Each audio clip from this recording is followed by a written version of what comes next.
안녕하세요, 여러분. 부자오빠입니다. 주말 즐겁게 잘 보내셨나요? 제가 이것저것 기사를 좀 찾아보다가, 삼성전자에 또 좋은 소식이 있어서 가볍게 내용을 공유 드리고 잠자리에 들려고 합니다. 요즘에 스마트폰, 특히 갤럭시 S22, GOS 논란으로 말이 많은데, 제가 항상 말씀드리죠. 삼성전자와 연예인 걱정은 하는 게 아니라고요. 그렇게 욕먹고 분위기가 안 좋은 상황 속에서도 일본에서 1분기에만 100만 대를 판매하면서 10년 만에 점유율 최대치를 기록했습니다. 2019년까지만 해도 7.8% 점유율에 그치던 게 이제 올해 1분기에는 13.5%, 거의 2배 가까이 성장을 했죠. 참고로 기존 2위는 샤프였는데 9.2%에 그쳤죠. 차이가 생각보다 좀 많이 납니다. 그리고 1등이 애플인데 56.8%. 뭐 애플은 거의 넘사벽이라고 할 수 있죠. 1위인 애플과는 차이가 많이 나긴 하지만 그래도 샤프를 밀어내고 2위에 올랐다는 것은 굉장히 큰 의미가 있습니다. 일본에서 1분기 기준으로 100만 대를 넘겼던 게 2013년 140만 대 이후로 거의 10년 만에 처음입니다. 특히 지난해 4분기 같은 경우는 애플을 비롯한 거의 모든 제조사들의 판매량이 줄어들었습니다. 스마트폰 시장 자체가 많이 안 좋았죠. 대부분의 기업들이 역성장을 했는데 오히려 삼성전자는 기존 60만 대에서 100만 대로 판매 대수가 거의 2배 가까이 껑충 뛰었습니다. 타이밍도 정말 절묘한 게 갤럭시 S22 GOS 논란으로 거의 뭐 소송까지 걸리고 욕도 겁나게 먹고 뭐 심지어 스마트폰 사업 접어야 되는 거 아니냐 이런 조롱까지 많이 받았었거든요. 근데 오히려 다른 기업들은 다 역성장할 때 삼성전자만 판매량이 껑충 뛰었습니다.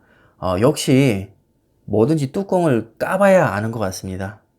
뭐 일본에서만 어쩌다가 뽀록으로 잘 팔렸냐? 그렇지 않습니다. 글로벌 시장에서도 1위를 탈환했습니다.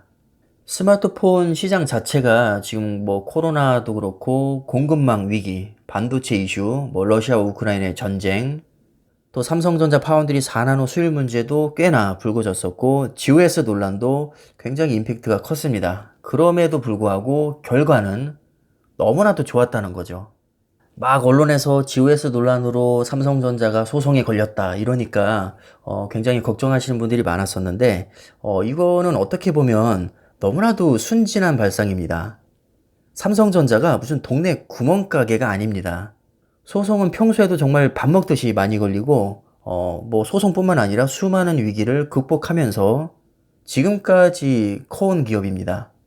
뭐 애플은 소송 안 걸릴까요? 애플도 소송 밥 먹듯이 걸립니다. 얼마 전에는 모바일 결제 반독점법을 위반했다면서 이후로부터 소송을 당했었고 아주 오래전에는 삼성전자와 소송전을 펼친 적이 또 있었죠.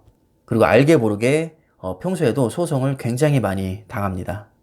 뭐 애플뿐인가요? 테슬라도 밥 먹듯이 소송 걸리고 뭐 리콜도 많이 합니다. 올해 초에는 전기차 주행거리를 허위 광고했다면서 벌써 집단소송 움직임을 보이고 있고 오토파일럿 관련해서는 과장 광고, 또 충돌, 화재, 문 안 열림에 대해서는 손해배상 소송까지 걸렸습니다. 그리고 인종차별과 관련해서 또 소송이 여러 번 걸렸었죠. 그런데도 여전히 너무나도 잘 나가고 있고 실적 끝내주게 잘 내고 있습니다. 자, 이렇게 세계적인 기업들은 규모가 큰 만큼 소송도 당연히 많이 걸릴 수밖에 없습니다. 뭐 안 좋은 일도 많이 일어나죠. 사람이든 기업이든 완벽한 것은 없습니다. 폭스바겐도 배출가스 조작 사건으로 뭐 망한다는 말이 많았지만 지금 너무나도 또 잘 나가고 있거든요. 그러니까 우리가 알만한 대기업들은 우리가 생각하는 것보다 훨씬 더 튼튼하고 웬만한 악재로는 휘청이지가 않습니다. 그래서 주식으로 성공하는 사람들을 보면 대체적으로 부정적인 사람보다는 긍정적인 사람이 훨씬 많습니다. 당연히 그럴 수밖에 없지 않을까요? 부정적인 사람은 무슨 사건만 조금 터졌다면 불안해서 그냥 팔고 나가고 한 10%, 20%만 올라도 이 정도 올랐으면 또 조정받겠지 하고 또 털고 나가고 잘라 먹기 하고 주식으로 큰 돈을 벌기가 어려울 수밖에 없습니다. 반면에 무한 긍정론자들은 뭐 안 좋은 사건이 터져도 아니 뭐 삼성전자가 이 정도 가지고 휘청이겠어 하면서 과감하게 계속해서 투자를 이어나갑니다. 그 사이에 수량은 더 많이 쌓이고 투자 기간에 비례해서 수익률도 대체적으로 올라가죠. 이런 식으로 자꾸 선순환이 되니까 돈을 많이 벌 수밖에 없습니다. GOS 논란만 해도 그렇습니다. 사건이 터졌을 때만 해도 뭐 스마트폰 사업이 당장 망할 것처럼 그렇게 떠들더니 시간 조금만 지나니까 오히려 지금 히트를 쳐서 점유율이 올라갔습니다. 정말 상식적으로 도저히 이해가 가지 않지만 현실이 그런 걸 어쩌겠습니까? 결국에는 긍정적인 사람이 주식 시장에서는 훨씬 더 유리한 게 팩트입니다. 그래서 결론은 삼성전자 정도 되는 세계적인 기업들은 우리가 이렇게 연예인 걱정하듯이 걱정할 필요가 없다는 겁니다. 그냥 편하게 쭉 가시면 될 것 같고요. 오늘도 좋은 소식 전해드렸으니까 영상은 이쯤에서 마무리하겠습니다. 감사합니다.